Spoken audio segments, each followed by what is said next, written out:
Look, I got a testimony. I gotta tell him what God did. I'm calling God the homie. He took me out of the mosh pit. I would contest the phony, separate demons and God's kids. I gotta spread his word, so I'ma show you who the God is. The word is my weapon, I move like a general.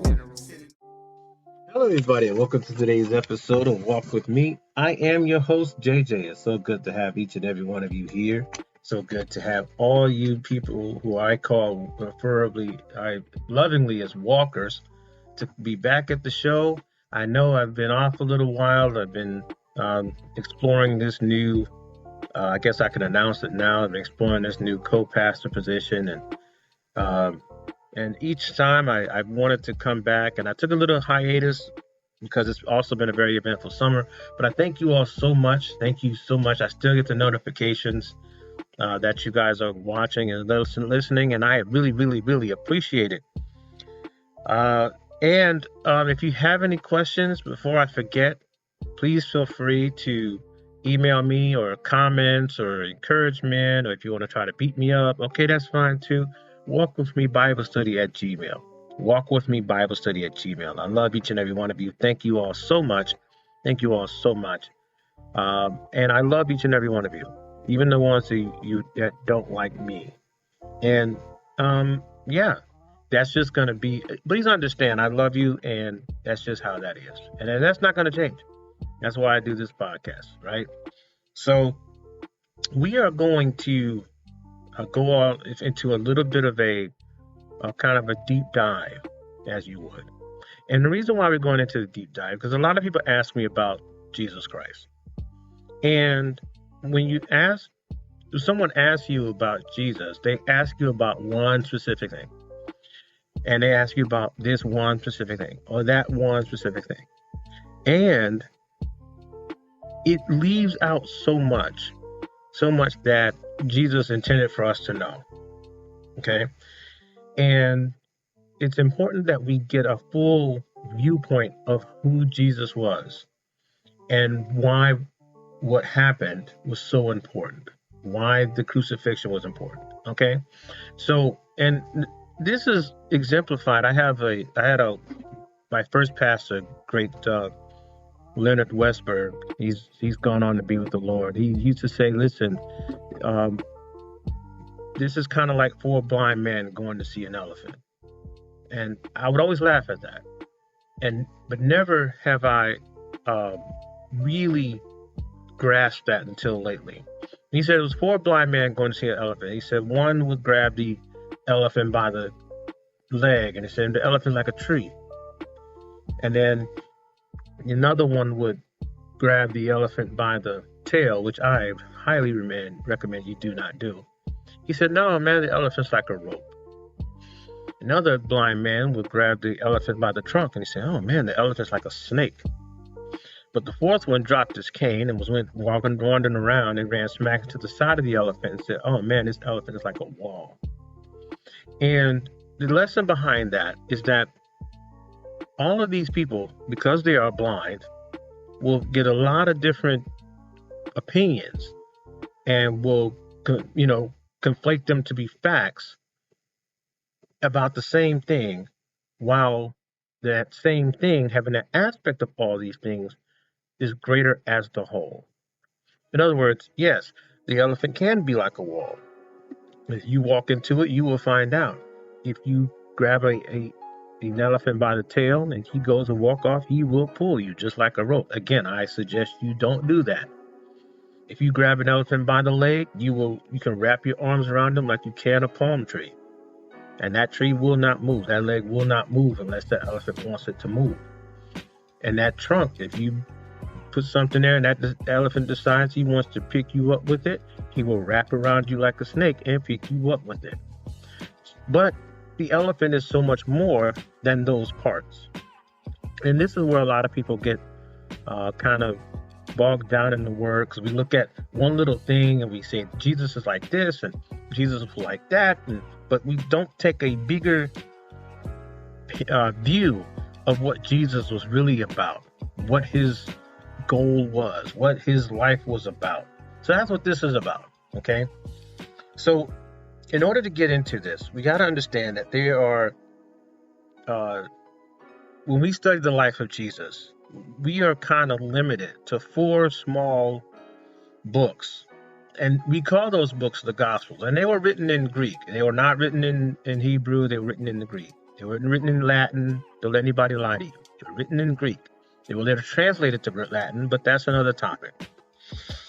And one fact should be borne to mind that when we approach in the Gospels, the church got along for years without this even being written down. It wasn't like Matthew, Mark, and Luke, and John were carrying a notepad or an iPad or was texting these things to themselves while these things were happening. They were literally, they told everything that happened verbatim. They rehearsed it to themselves, and then they would pass these things on to new disciples who were then inspired by God to write them down. That's how we started coming up with the Gospels. Because if you really look at it, Paul was actually the first person who wrote anything that can be considered Christian literature. Paul. And that was around AD 60 or AD 65. Everybody wants to argue about which is which. But that was about the time Paul started writing letters, and that was the first Christian literature. Now, so what is the gospel? The gospel is actually an Anglo-Saxon word. Yep, you won't find that in the... Nope, no, you won't. It's an Anglo-Saxon word, and it means God's story or God's spell, or you can literally boil it down or transliterate it to be good story or good tidings. Now, of those gospels, there are 3 what is called synoptic gospels. Synoptic gospels. What was I thinking? Synoptic is a different word. Synoptic gospels is what is a record of the same or parallel accounts of the life and work of Christ. So these 3 gospels, Matthew, Mark, and Luke, were known as synoptic gospels, and they were basically designed to just kind of focus on the life and the miracles. Okay, I'm just boiling it down a little bit further. Basically, the life and the miracles of Jesus Christ. However, the 4th gospel, the Gospel of John, this is why you will see things in John you will not see in Matthew, Mark, and Luke. The Gospel of John was about focusing on the words of Jesus. Okay, so it's cool because nothing in John will contradict Matthew, Mark, and Luke. Nothing in Matthew, Mark, and Luke will contradict John. That's just how it was. Now, in order to give you these aspects or these viewpoints, it's important to understand that these were written by the people who were there. When I say written, I mean conceptualized. Because remember, they didn't write them down. And the reason why you didn't write them down was because you had 2 groups of people that were instantly your mortal enemies. You had the Jews, who were instantly trying to kill all of you, because they had this whole thing about blasphemy and let's stone you and whatever. And then you had the Romans, who would also look at this Christ King, as it says in Zechariah 9:9. This would be a threat to their power structure. So instantly, you didn't write these things down because instantly they were coming for you. All right. So let's look at, let's go into, with the limited time we have left, let's start going into Matthew. Okay. I hope that introduction didn't bore you, but let's go into Matthew.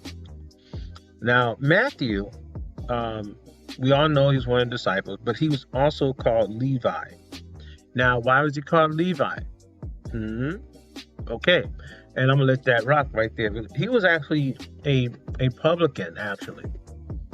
And he was a tax collector for the Roman government. And as a result, remember I just said he was hated by everybody? This guy was the embodiment of being hated by both sides. He was hated by the countrymen because he was working for Rome. He was hated by Rome because Rome looked at him as a conquered piece of trash, like a collaborator. And so they kind of looked at him as kind of like the worst of both worlds. But even despite that, Matthew was actually quite rich. And we could kind of see that he was rich because it was shown that he was having great feasts at one point. And he was accustomed to being able to keep the money and keep accounts, and he would often write from a businessman's point of view, very short, very succinct, very direct. And this would also kind of cause him to be a little bit of an outcast, because people, even back then, people like to have the word sugar-coated. Matthew was not this way. So, there's some scripture references that we're not going to have time to go into today. Matthew 10:3, Mark 2:14, and Luke 5:27-29. Remember, these three gospels are going to mirror each other. Maybe not word for word, but for thought. Okay? So, who wrote where was the Gospel of Matthew? What was that written to? Who was that written to? That was written to the Jews. And this is addressing the fact that there was a lot of references, about 60 or so, that was written to Jews, that kind of referred back to Jewish prophecies. And there are 40 quotations from the Old Testament. For instance, here's one of the scripture references that kind of start telling you what's going on. Go rather to the lost sheep of the house of Israel, Matthew 10:6. Matthew was literally, he literally made sure that he put these things in there because he knew that there had to be some references to the Old Testament. I am sent not unto the lost sheep, but unto the house of Israel. I'm sorry, I'm sent not. No, let me get this right. I was not sent, but unto the lost sheep of the house of Israel. Again, referring back to the house of Israel, not the world, not at that point. Matthew 15:24. He's literally addressing these words to the Jews, and Matthew's writing this down.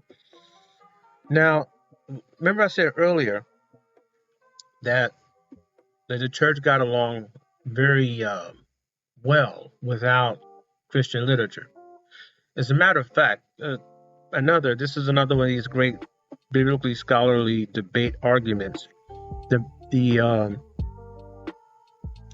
Matthew was not written until around 80, 60 or 80, 70. And then again, the when it was written is sort of not exactly important, but just the mere fact that the church got along from 80-33 to 80, 60 or 70 without anything being written down. It was all rehearsed. It was all spoken from one person to the other. Now, the purpose of this gospel was to show that Jesus of Nazareth was the kingly Messiah of the Old Testament prophecy. That's why Matthew kept referring back to the house of Israel, the house of Israel, the house of Israel. This picture of Jesus was that of that king that was foretold in the Old Testament. So, and here's some of the key words that you will see in Matthew. You'll see things like fulfilled. This word is repeated constantly to indicate that the Old Testament has said this was going to happen, and it's happened. And the word kingdom. And this is where a lot of Jews kind of got led astray a little bit in their minds, because in the book of Matthew, you're going to see that word kingdom for like 50 or 51 times. And this was basically to let them know that Jesus is king, was going to be king, is king. And I'm saying this because at the time they probably were thinking that Jesus was going to restore the kingdom of Israel. And you'll see that toward the end of the gospel, right before he's crucified. They are still thinking that Jesus is not God in the flesh to bring about the kingdom of heaven, but to restore the kingdom of Israel. So, but even still, Matthew still wrote extensively about the quote unquote kingdom of heaven. And that's also found in the book of Matthew several times. I can't remember exactly how many. So you have that. And I want to quickly jump to Mark, only because it's important to understand how Matthew and Mark are similar. Now, the person we call Mark was actually named John Mark. Now, that was also the son of Mary, right? Not the Mary, not Mary Magdalene, a different Mary. Okay. Now, his Jewish name was John, but his Roman name was Mark. So what they would generally do is put the Jewish name first and then the Roman name.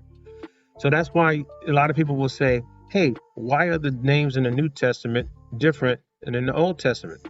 A lot of people were given Roman names, like Saul and Paul.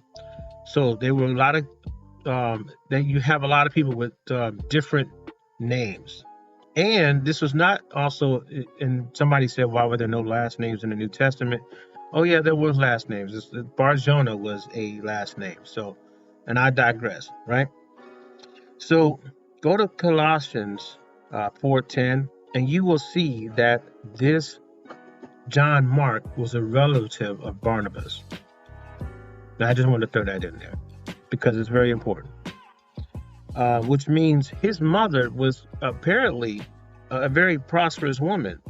And the reason why that's the case because the church often met at her house. If you look at Acts chapter 12 and 12, she was not the pastor of that church, but the church often met there. And Mark is considered to be somebody that Peter converted, who spoke as him as being Marcus. So, and I'm saying all this because you might look through the Bible and say, who's this Marcus guy? Marcus is John Mark, or as we commonly know him as Mark.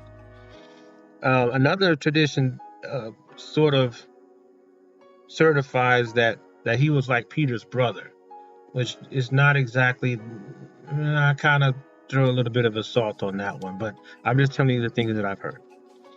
Now, it is thought that Peter furnished much of the material in the Gospel of Mark, and Mark had accompanied Barnabas and Paul, and Mark decided that the way he was going to address his gospel, or the gospel that he was writing, or he was dictating, as it were, was to the Roman Christians. With that being said, he was explaining a lot of Jewish words and customs to someone who had not known about these Jewish customs, so that means he had to be talking to Gentiles. That's where you see like there's different explanations in the book of Mark that you don't see in the book of Matthew. So again, the date this was written, somewhere between 80, 50, and 60. A lot of people believe that was the first of the four Gospels that was actually written on paper. And both Matthew and Luke borrowed from Mark's Gospel. So now the theme of this is, again, the Gospel of Jesus Christ being the servant. That was kind of the theme. That was kind of what Mark was looking at. And the key word in Mark's Gospel is a lot of times you see the word straightway, like right away, like the end, go do it right now. And his style was a little bit different from Matthew's in the fact that Matthew was very direct, very no nonsense. Mark's would be more vivid, more action, more imaginative. In other words, instead of saying the wall was white, then you kind of say, well, the wall shimmered with the brilliant white of luster. You know, and I'm just throwing that out there because of how he described it. He's basically describing a white wall. He's just adding a bunch of words to it to make it more vivid, more full of action. And there are 19 miracles that are recorded in this book of Mark, that's showing power of a disease, power of a nature, power of a demons, and even power of a death. There's actually two of them in there. So this is what Matthew and Mark were about. Now next week, and because I want you to, I don't have enough time to go into Luke and John, so I'm going to go ahead and go into Luke and John next time. When you look at Matthew and Mark, please understand they were all there. They were all watching the same thing. And just like you and I, again, we can see the exact same incident and have two stories, not completely different, but just very slightly based on where I'm standing or where you're standing. This is what you're going to see in the Gospels. And because what was happening was the person's personality was also coming into the writing. So in other words, Matthew was a businessman. Again, short, direct, to the point. Mark was more vivid, more actioning, more. He had, he didn't embellish anything. He just described things in greater terms. So that being said, we're going to wrap this one. I really would like for you to go back and just kind of look at the Gospels, because we're going to stay in the Gospels for quite a while on this, because I want to make sure we cover everything. All right. I love each and every one of you. God bless you. If you have any questions or comments, walkwithmebiblestudy@gmail.com, walkwithmebiblestudy@gmail.com. And don't forget our sponsors, Two Bars and Lyricists with the intro and outro, and Exquisite Creations. There may be some changes coming soon. We will see. Keep praying. All right. God bless each and every one of you. Love y'all. Bye.